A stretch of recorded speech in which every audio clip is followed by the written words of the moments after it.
ম্যাথে এ plus ensure করা একদম সহজ, তুমি যদি টাইম ম্যানেজমেন্টটা ভালোভাবে করতে পারো। তুমি যে এমসিকিউটা জানো না সেটাও তুমি আনসার করতে পারবে।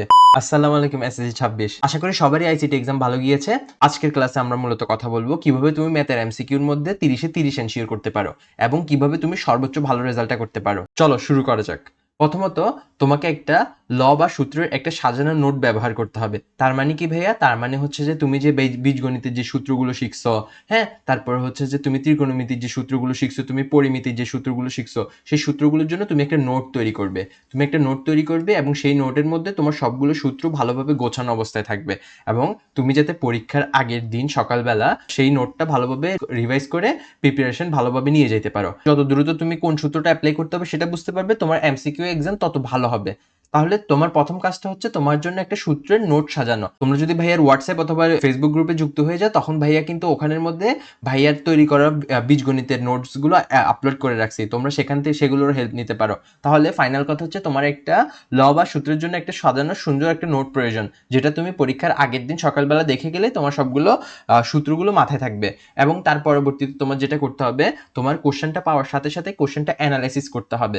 অর্থাৎ কি ভাইয়া? অর্থাৎ হচ্ছে যে তুমি কোশ্চেনটা পাওয়ার সাথে সাথে তুমি চোখ বুলাবে একবার, প্রথম থেকে উপর থেকে নিচ পর্যন্ত পুরো কোশ্চেনটাকে একবার চোখ বুলাবে এবং তুমি দেখার চেষ্টা করবা কোথায় সহজ আসছে, কোথায় কারো হয়তো বা পরিমিতি সহজ লাগে, কারো হয়তো বা ত্রিকোণমিতি সহজ লাগে, কোনগুলো সহজ আসছে এবং কোনগুলো তুমি দ্রুত আনসার করে ফেলতে পারবে, তুমি সেগুলো আইডেন্টিফাই করে ফেলবে।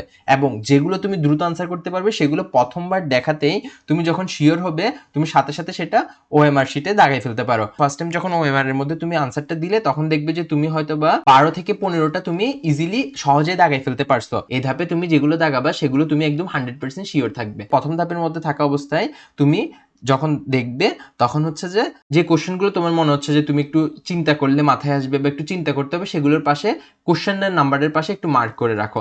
মার্ক করে রাখলে তুমি যখন সেকেন্ড ধাপে যখন একটু কঠিন কোশ্চেনগুলো অ্যাপ্রোচ করার চেষ্টা করবে, তখন তুমি হচ্ছে যে সেগুলো আগে অ্যাপ্রোচ করবে যেগুলো তুমি হয়তো বা পারো বা একটু চিন্তা করতে হবে। তাহলে কি হবে? তোমার টাইম ম্যানেজমেন্টটা খুবই সুন্দর হবে। এবং ম্যাথের মধ্যে কিন্তু টাইম ম্যানেজমেন্ট খুবই গুরুত্বপূর্ণ। এবং সেকেন্ড ধাপে ধরো তুমি আরো 10টা থেকে 12টা কোশ্চেন তুমি সুন্দর মতো আনসার করতে পারছো, এগুলো হয়তো তুমি একটু হিসাব করতে হয়েছে, একটু ক্যালকুলেশন করতে হয়েছে, এভাবে তুমি গেলে। এবং হচ্ছে লাস্ট ধাপের মধ্যে আরো ধরো যে 5-7টা এমসিকিউ রয়ে গেছে এবং ওই 5-7টা এমসিকিউ তুমি লাস্ট ধাপে গিয়ে তুমি ভালোভাবে এটা অ্যাপ্রোচ করবে এবং এগুলো করার সময় খুবই ঠান্ডা মাথায় রাখবে। এবং এই যে তুমি যখন অ্যানালাইসিস করে কোশ্চেনটা আনসার করবে, তখন দেখবে সহজগুলো বা 100% গুলো তোমার আগে হয়ে যাওয়ার কারণে তোমার অনেকগুলো সময় বেঁচে যাবে এবং তুমি সময়টাকে ভালোভাবে ইউটিলাইজ করতে পারবে। তারপর তুমি সেকেন্ড ধাপটা অ্যাপ্লাই করবে, তারপর তুমি থার্ড ধাপটা অ্যাপ্লাই করবে। কেউ চাইলে সেকেন্ড ধাপের মধ্যে সবগুলো শেষ করে ফেলতে পারো, তোমার যদি সবগুলো কমন আসে আর কি।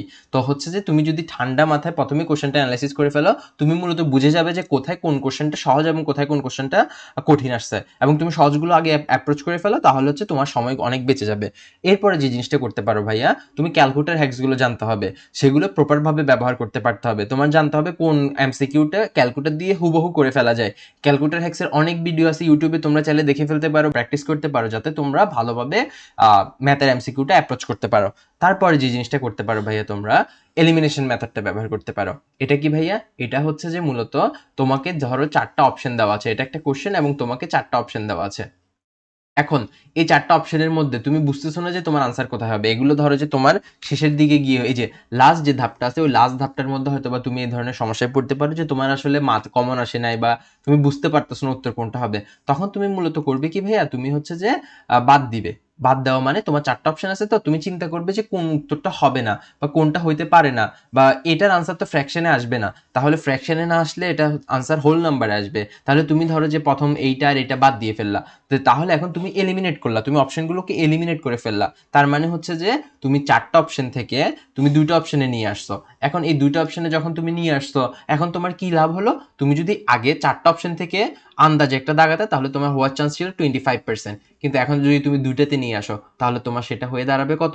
50%। তাহলে এই যে তোমার হওয়ার চান্স বা সঠিক উত্তর আসার চান্সটা তুমি যে বাড়াই ফেলছো, এটাকে বলা হয় মূলত এলিমিনেশন মেথড। অর্থাৎ তুমি অপশনগুলোকে এলিমিনেট করে দিচ্ছ যাতে তোমার সঠিক উত্তরটা সহজে বের হয়ে আসে। হ্যাঁ, 4টা থেকে সঠিক জিনিসটা খুঁজে পাওয়া একটু কঠিন 2টার তুলনায়, তাই না? তো এই এলিমিনেশন মেথডের মাধ্যমে তুমি অপশন বাদ দিবে এবং সেটাকে তুমি ভালোভাবে অ্যাপ্লাই করতে পারলে তুমি যে এমসিকিউটা জানো না সেটাও তুমি আনসার করতে পারবে। হচ্ছে তুমি সহজভাবে তোমার যে আনসারটা হবে সেটা ওএমআর শিটে ভালোভাবে ফিল আপ করতে হবে। ভাইয়া এটা আবার বলার কি আছে, এটা অনেক সময় অনেক স্টুডেন্টরা গোলাই ফেলে এবং ভুলভাল দাগায় আনসার করে ফেলে। যেমন ধরো যে তোমার হচ্ছে যে 3-এর উত্তর হবে যে ক, তুমি মনে মনে পড়বে 3 ক বা 3-1, তারপরে এখানে যাবে এবং এখানে এই যে এখানে মিলাবে 3-3-1, এই যে এখানে বৃত্ত ভরাট করে দিবে। তার মানে তুমি মিলাই যাবে। তুমি কখনো ধরো যে 3-এর জায়গায় তুমি ভুল করে 2-এ দাগায় দিবে না, তুমি 4-এ দাগায় দিবে না, এরকম যাতে না হয় এটা একটু মাথায় রাখার চেষ্টা করবে। এটা মনে করায় দিচ্ছি তার জন্যই, আর কিছু না ভাই, এটা অনেকবার বলছি। এবং তারপরে মনটাকে শান্ত রেখে পুরো পরীক্ষাটা ভালোভাবে দিবে। এবং ম্যাথে কিন্তু ভাইয়া time management must. Time management যে ম্যাথে করতে পারবে সেই এ প্লাস এনশিওর করতে পারবে। ম্যাথে এ প্লাস এনশিওর করা একদম সহজ, তুমি যদি টাইম ম্যানেজমেন্টটা ভালোভাবে করতে পারো। এই টাইম ম্যানেজমেন্টে তুমি যদি প্রপার টাইমে প্রপার এমসিকিউ গুলো আনসার করতে পারো, তুমি একদম এ প্লাস কনফার্ম পাবে। কারণ কি, তুমি যখন প্রথমবার অ্যানালাইসিস করার মাধ্যমে প্রথমে সহজ আনসারগুলো দিয়ে দিবে, বা যেগুলো ক্যালকুলেটর দ্বারা করতে পারো সেগুলো ক্যালকুলেটরের সাথে সাথে করে ফেলবে, তোমার অনেক টাইম বেঁচে যাবে। এবং ওই টাইম বাঁচাতে কারণে তুমি যেগুলো একটু কঠিন, যেগুলো একটু তুমি পারতেছো না, যেগুলো আনকমন আসছে, সেগুলোতে তুমি ইনভেস্ট করলে তুমি ওখান থেকে একটা ভালো আউটপুট বের করে আনতে পারবে। তার সাথে এলিমিনেশন মেথড ব্যবহার করতে পারো। এগুলো সব যদি একসাথে অ্যাপ্লাই করতে পারো, ইনশাল্লাহ তোমার পরীক্ষাটা দারুণ হবে এবং তুমি খুবই ভালোভাবে আনসার করতে পারবে।